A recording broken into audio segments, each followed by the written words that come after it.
Salmo 73. Está escrito nesse salmo, o versículo 1: certamente Deus é bom para Israel, para os puros de coração. Quanto a mim, os meus pés quase tropeçaram, por pouco não escorreguei, pois tive inveja dos arrogantes quando vi a prosperidade dos ímpios. Eles não passam por sofrimento e têm o corpo saudável e forte. Estão livres dos fardos de todos, não são atingidos por doenças como os outros homens. Por isso, o orgulho lhes serve de colar e se vestem de violência. Do seu íntimo brota a maldade, da sua mente transborda maquinações, e eles zombam e falam com as más intenções, e em sua arrogância ameaçam com opressão. Versículo 9.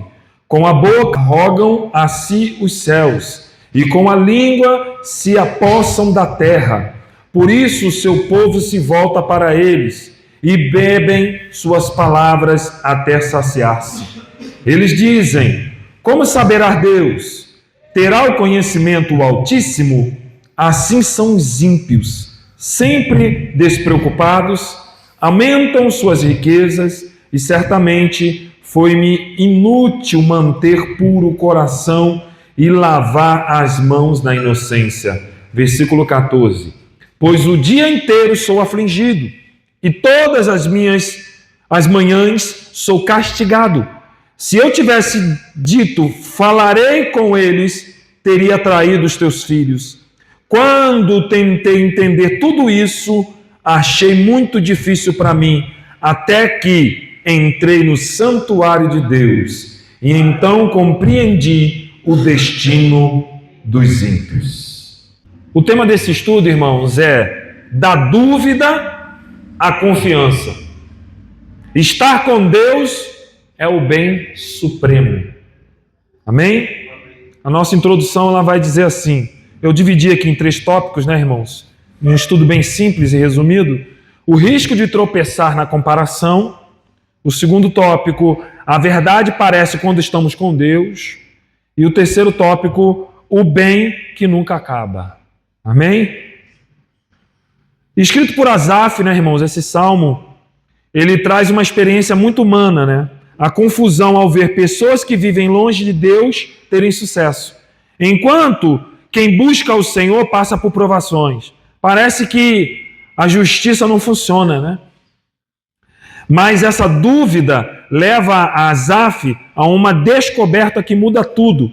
A resposta não está no que vemos hoje, mas na perspectiva eterna, que só Deus pode dar. Então, nós entraremos aqui no primeiro tópico para entender aqui a dúvida de Asaf. Asaf, ele era um profeta também, não é? Ele era um músico também, né? Asaf, ele entrou em um conflito em que muito de nós já poderíamos ter passado. Eu encontrei algumas pessoas na minha caminhada que também já teve esse conflito em sua vida, esse questionamento em ver que algumas pessoas que não seguem a justiça de Deus, que não seguem a Deus, prosperam, estão bem, saúde, e de repente a pessoa vem até duvidar da sua fé em Deus, da confiança em Deus, por perceber que, poxa, eu estou caminhando na presença desse Deus e estou passando por tantas provações e tantas dificuldades.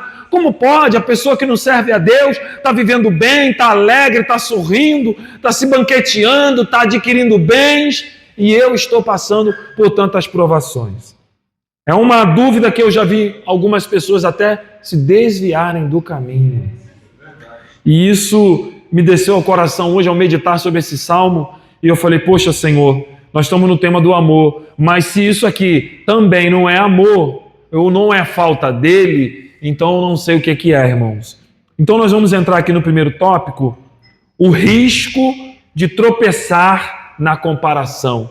Esse foi o risco que Asaf correu.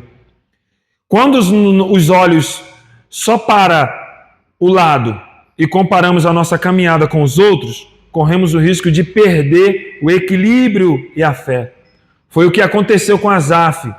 Ele via os ímpios sem sofrer, cheios de bens, sem preocupações, e começou a achar que servir a Deus não valia a pena.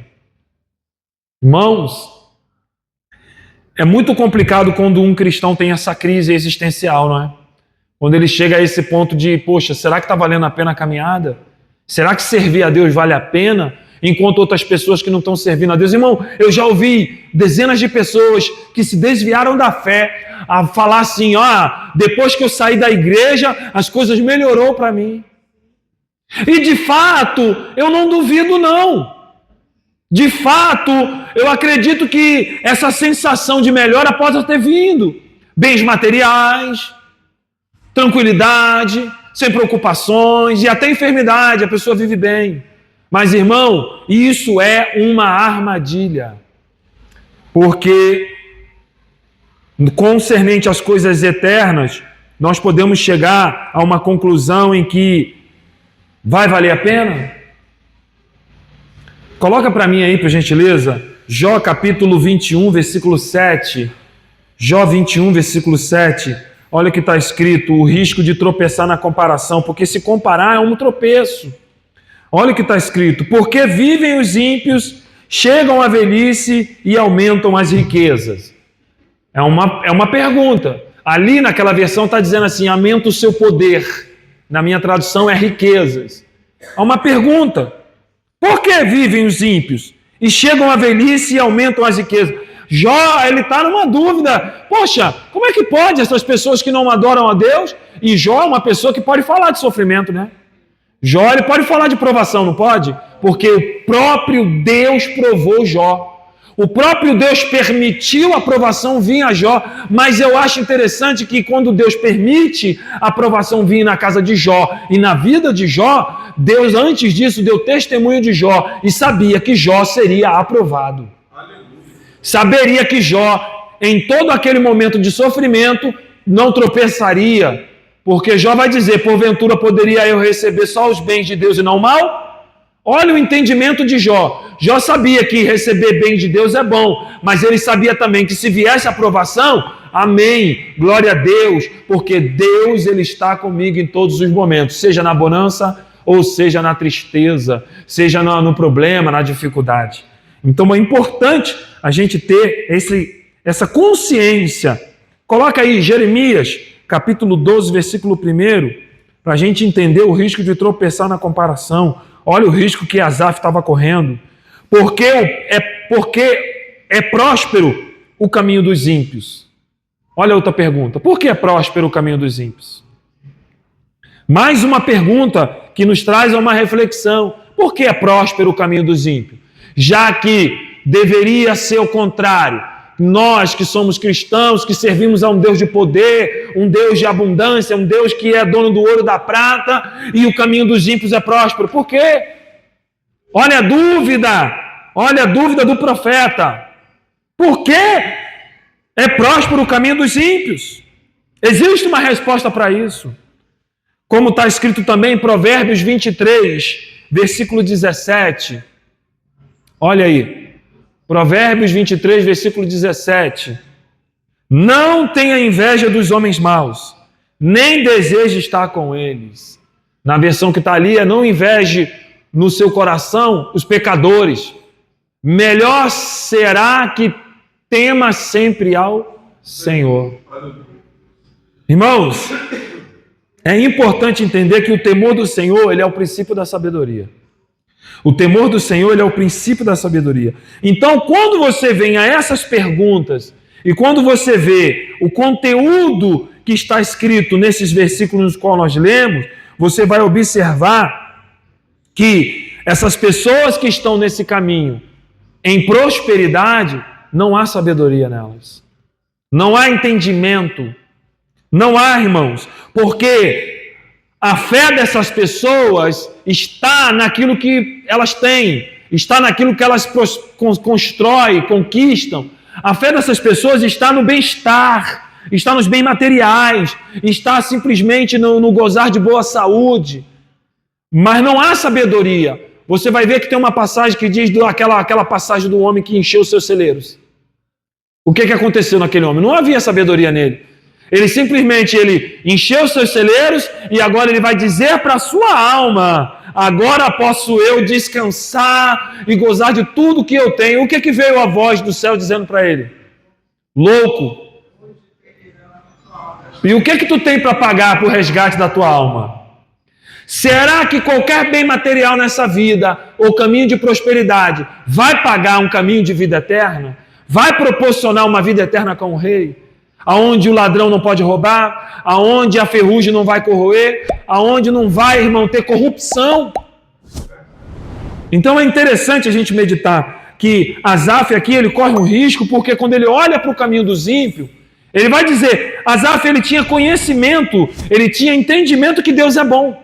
Versículo 1 do Salmo 73, ele vai dizer, Deus é bom para Israel.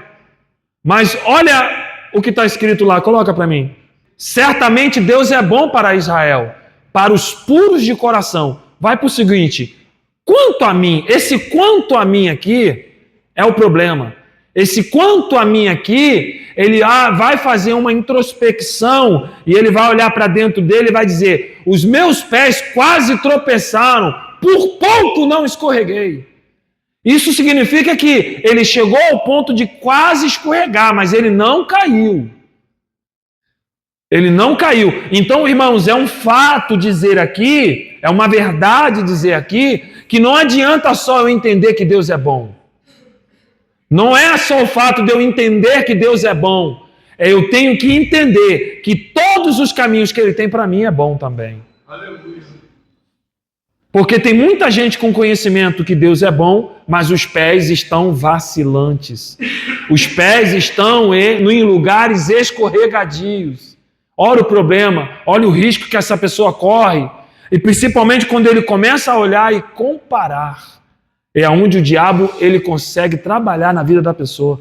Você acha que ele vai mudar a estratégia dele comigo e com você? Ele tentou com Jesus da mesma forma. Lá no deserto ele chegou e falou, se tu é Deus mesmo, transforma essa pedra em pão. Necessidade material.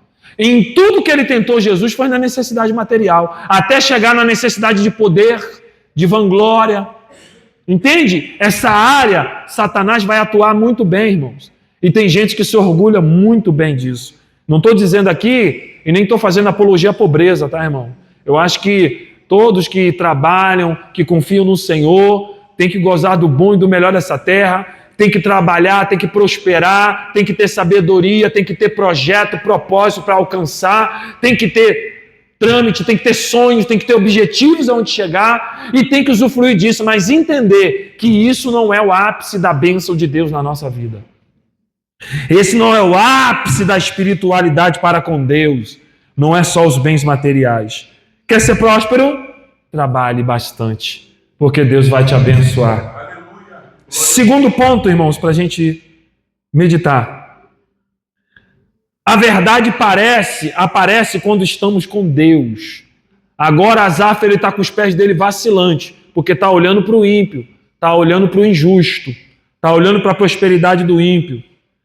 Mas a verdade aparece quando estamos com Deus. Ainda bem que Asaf não caiu, ele só quase escorregou. A confusão acabou quando Asaf entrou no santuário e se aproximou do Senhor. Ali ele ganhou uma visão maior. Ele percebeu que a prosperidade dos maus é passageira. Como um sonho que desaparece ao acordar. Eles estão num terreno instável. E o fim dessa caminhada é o quê? Ruína. Ruína. Asaf, quando ele entra no santuário, que ele observa, ele fala, epa, peraí, irmão, estou tentando colocar meu coração em coisas que são transitórias, são efêmeras, passageiras. Não, eu não quero isso na minha vida. Peraí, eu entendi as coisas eternas. Asaf agora ele vai entender. Nossa, eu estou aqui preocupado com a prosperidade do ímpio, mas eu esqueci de um detalhe importante. Isso tudo vai passar. Não vai levar para lugar nenhum. Vai ficar nesse mundo. Outros vão se apossar, outros vão usufruir, e assim continua esse ciclo perpétuo. Não levamos nada desse mundo. Coloca para mim Salmo 37, versículo 1 ao 2. Salmo 37, versículo do 1 ao 2. Olha o que está escrito no Salmo 37, versículo 1. Não se aborreça por causa dos homens maus, nem tenha inveja dos perversos, pois como o capim logo secarão, e como a relva verde logo murcharão. Isso aqui é uma verdade que é absoluta na palavra de Deus. Essas pessoas que não têm o temor do Senhor, que não andam segundo o conselho do Senhor, são pessoas que podem prosperar e vão prosperar. E isso é algo para a gente entender, irmãos. Isso desbanca alguns comportamentos de alguns cristãos dentro da igreja, e isso desbanca também a teologia da prosperidade. São aquelas igrejas que só pregam que para você ser abençoado você tem que ter bens materiais. Que Deus, não, irmão, Deus é o dono do ouro da prata. Isso é a teologia da prosperidade. Deus só está contigo se você for abençoado. O abençoado deles não tem a ver com bênçãos espirituais e eternas. Tem a ver com coisas materiais e transitórias. É importante a gente entender que até o ímpio, ele também tem aparente bênçãos. Isso não muda nada na vida do crente se Deus dá riqueza, permite você ter riqueza. E eu acredito que qualquer pessoa na presença de Deus pode ser rica, desde que ela aplique os princípios de riqueza que a Bíblia ensina. Se ela aplicar os princípios de riqueza que a Bíblia ensina, essa pessoa fatalmente vai ser rica. Mas precisa ter disciplina. Precisa ter os princípios e seguir a risca aquilo ali. Qualquer um tem condições de enriquecer nesse mundo, irmão. Não precisa ser cristão. Porque o ímpio, a Bíblia não fala que os filhos da treva são mais prudentes que os da luz? O ímpio consegue aplicar os princípios de riqueza na vida dele e prospera. Mas tem crente que não. Tem crente que quer que Deus coloque no colo dele a riqueza. Mas, irmão, se você não aprender os princípios de riqueza, tu não vai saber administrar a riqueza que Deus vai dar. Quantas pessoas já se desviaram na presença de Deus por causa de riqueza? Quantas pessoas por causa de um carro parou de vir para a igreja, só ia para a praia agora? O carro do GPS do carro dele só ia para a praia. Parou de vir aos cultos. Porque, irmão, se um bem material que serve como uma ferramenta de locomoção faz uma pessoa parar de adorar a Deus e de vir para a casa do Senhor, imagina se ele receber milhões na conta dele. Pastor, tem gente que quando as pessoas pregam a palavra, ele ilude. Pai, Deus vai mudar, vai te dar isso e aquilo, as pessoas vão para a igreja na ilusão que vai receber alguma coisa. Exatamente. Tem muitas pessoas assim. Verdade, irmã. A senhora falou algo aqui. Exatamente, é verdade. Porque, irmãos, lidar com riqueza é um fardo muito pesado também. Atrai a pessoa, não poderia ser, vai, Deus vai mudar, isso aí vai mudar. Você vai ter tudo de volta, Deus nem falou nada. Nem falou nada. E a riqueza é um fardo. O próprio Salomão, que foi um dos homens mais ricos da Bíblia, ele vai falar. O que é? Vaidade de vaidade, diz o pregador. Tudo debaixo do sol, em cima da terra é vaidade. Sabe o que é vaidade no original? Passageiro.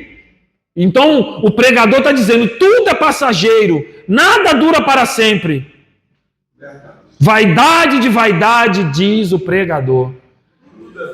Tudo é vaidade. Coloca Provérbios para mim, por gentileza, versículo 24, de número 24, versículo 19 a 20. Olha o que está escrito. Não se aborreça por causa dos malfeitores, nem tenha inveja dos ímpios. Olha o segundo, pois não há futuro para os malfeitores, e a lâmpada dos ímpios se apagará. Esse camarada aí sabia do que estava falando, porque ele viveu riqueza na terra, foi um dos homens, um dos reis mais ricos que a Bíblia fala. E ele aplicou princípios de riqueza porque recebeu sabedoria divina. Então esse camarada, ele explorou tudo debaixo do céu, tudo debaixo do sol, e chegou a uma conclusão. É vaidade. É passageiro. Ô glória. Então, irmãos, é importante, até a gente tem que vigiar muito no que a gente pede para Deus. Às vezes a gente quer tanto uma coisa, e quando Deus dá, a gente não consegue administrar. E não conseguir administrar há consequências, porque vai haver cobranças. Então, o Asaf aqui, ele percebeu que quando ele se juntou a Deus, ele percebeu que quando estamos com Deus, a verdade aparece. Ele parou para analisar e falou, opa, estou colocando meu coração em mentira, em coisas passageiras, e estou focando numa direção que não é a que Deus tem para mim. Irmão, não interessa se a tua caminhada vai ser uma caminhada que Deus vai te dar por conta-gota.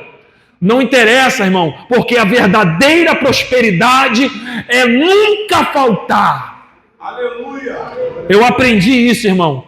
E quantas vezes a gente abre a boca e murmura e fala, ai, porque eu estou passando por aperto, mas está faltando? Não, então é bênção de Deus, é prosperidade de Deus, porque Deus ele enviava o maná todo dia para o povo. Quando o povo começou a duvidar e achar que tinha que guardar para outro dia, o maná se estragava. Porque o que Deus estava ensinando para o povo é, vocês têm que aprender a confiar em mim.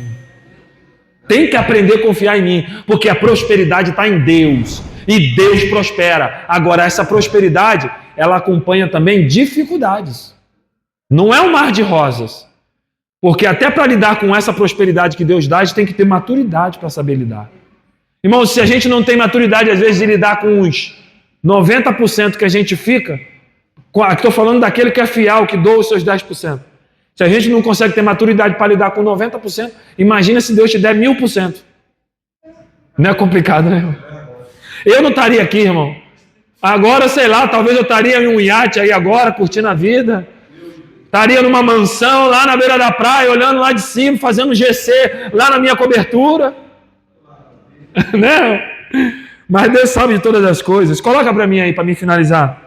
Lucas 12, versículo 20 ao 21. Olha o que está escrito aí naquela passagem do homem que guardou os seus bens. Contudo, Deus lhe disse, insensato, esta mesma noite a sua vida será exigida. Então quem ficará com o que você preparou? Assim é com aquele que acumula tesouros para si, mas não é rico em relação a Deus. Isso aqui é muito forte. Porque, irmão, não adianta... O que Asaf entendeu foi exatamente isso que está escrito aí. Não adianta eu ter muita riqueza se eu sou uma pessoa pobre para com Deus. Bem-aventurados pobres de espírito. Porque eles serão o quê? O que eles serão? Não serão ricos para com Deus. Então, irmãos, é importante que a gente entenda esse pequeno fundamento aí. Não adianta eu acumular tesouro nessa terra e esquecer da obra de Deus na minha vida. Esquecer do chamado de Deus na minha vida. Esquecer da vontade de Deus na minha vida. Não adianta, irmãos. Porque se eu me apegar ao bem material e achar que a prosperidade de Deus ela só serve para poder me proporcionar prazeres nessa existência, a Bíblia diz que nós somos mais do que miseráveis se esperarmos no Senhor só nessa terra. Somos mais do que miseráveis. E eu parei para meditar durante o dia sobre essa questão. E eu acho bonito, irmão, quando você conhece pessoas que são ricas, são prósperas e não fazem com que a riqueza domine elas. São pessoas que são ricas para com Deus, sabem o seu lugar nessa terra, e entende que tudo que ela tem não adianta nada se Deus não estiver com ela, e são pessoas abençoadas para com outras pessoas. Ajudam outras pessoas. Entende que a riqueza é uma ferramenta que Deus dá para abençoar o próximo. Você sabia disso?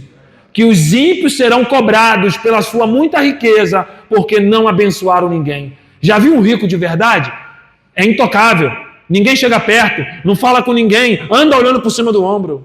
Pastor, você acabou de lembrar aqui, a mansão da Eve está lá se acabando. Não é? Aqueles artistas tudo famosos lá. Exatamente. E a família está brigando, um querendo matar o outro. Irmão, não vai levar. Fica tudo aí. E o que acontece? Um dia Deus vai cobrar do rico. O rico, Jesus falou, é muito difícil para um rico entrar no céu. É mais fácil um camelo passar pela fenda de uma agulha do que um rico herdar o reino de céu. E eu não estou fazendo aqui apologia contra a riqueza, não. Sou a favor da riqueza.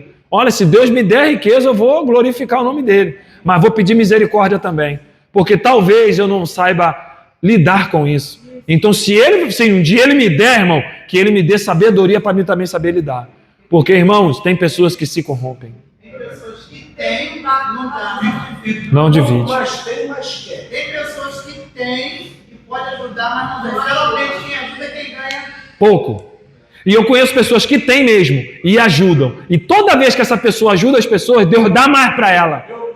Multiplica. Porque isso aí está na lei da semeadura. Tem uma palavra sobre isso. Então, às vezes, quando eu semeio na vida do meu próximo, Deus continua fazendo a minha semeadura prosperar. E isso é muito importante. É um princípio que, se você aplicar, isso gera riqueza também, tá, irmãos? É importante isso. É dando que se recebe. Então, irmãos, para a gente finalizar esse estudo, nós vamos para o terceiro tópico. O bem que nunca acaba. Depois de entender isso, Asaf reconhece seu erro e afirma: nada no mundo vale mais do que estar com Deus. Mesmo que a força falte, o Senhor segura na mão, guia seus passos e se torna a sua herança para sempre. Coloca para mim, Filipenses 3:8. Filipenses 3:8. Olha o que está escrito em Filipenses 3:8. Mas tudo, mais do que isso, considero tudo como perda, comparado com a suprema grandeza do conhecimento de Cristo Jesus, o meu Senhor, por quem perdi todas as coisas. Eu as considero como esterco para poder ganhar a Cristo. Olha que coisa interessante, meus irmãos. Na minha versão ele diz assim: considero tudo como perda, por causa da excelência do conhecimento de Cristo. O que ele está dizendo aqui? Paulo está dizendo: o conhecimento de Cristo vale mais do que qualquer riqueza nessa terra, porque a gente pode até viver bem enquanto estiver aqui, mas quando partir, se não tiver aquele conhecimento e eu não tiver consciência de que aquilo ali é mais valioso do que qualquer coisa, não adianta nada. Conhece a parábola do rico e Lázaro? Esse é o maior exemplo. Viveu abundante, vestindo sedas, comendo do bom e do melhor, né? O rico. E Lázaro, na porta do rico ali, fazendo o quê? Sentado, com chagas no corpo, comendo das migalhas que caíam da mesa do rico.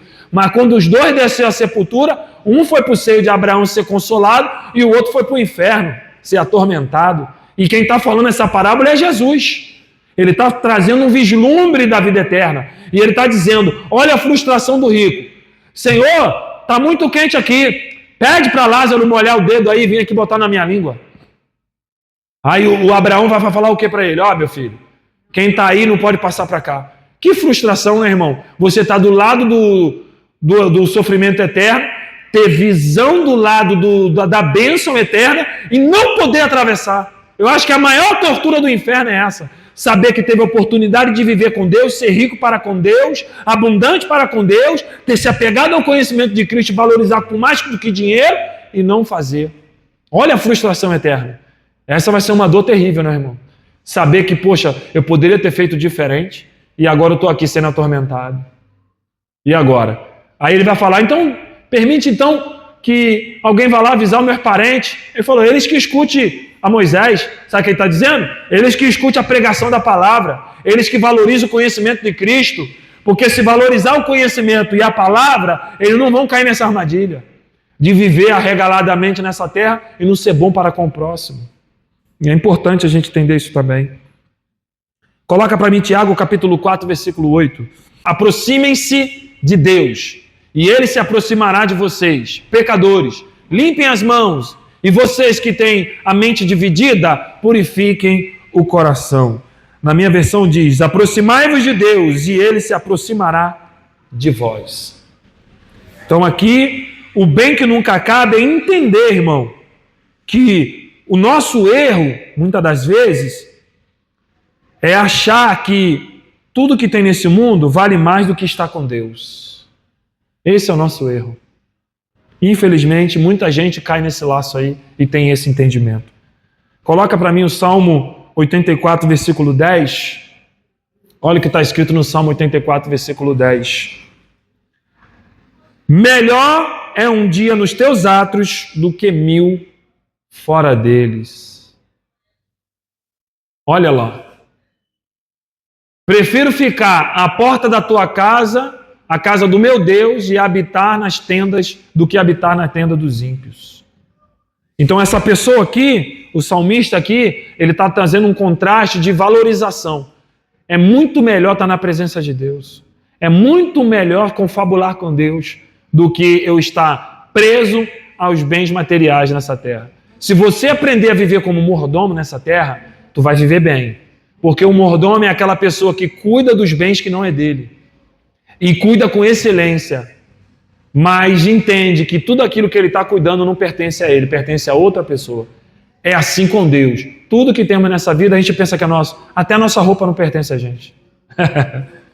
Porque naquele dia, irmão, quando você falecer, outra pessoa vai escolher uma roupa para você, vai escolher um calçado para você, vai te vestir e você não vai ter nenhum tipo de decisão sobre aquilo. E vai ser a tua última mortalha, né? E vai acabar ali. É assim que Jesus falou para Pedro, né? Vai chegar o tempo que vão te levar para onde tu não quer e vão te vestir. Estava falando para ele, mas vai chegar o tempo que não adianta, tu não vai ter decisão nenhuma. Vai chegar a tua hora, quem vai decidir por você vão ser outros. Então, irmãos, é importante a gente meditar aqui na visão de Asaf, porque Asaf, ele no Salmo 73, ele nos ensina uma lição valiosa. A dúvida surge quando olhamos apenas para o presente e para as aparências. Nos aproximamos de Deus, nós ganhamos visão correta. O sucesso dos ímpios é temporário, não é definitivo, né? Não traz paz nem futuro. Já a comunhão com o Senhor é o bem definitivo. Ele assegura nossos passos quando parecem escorregar.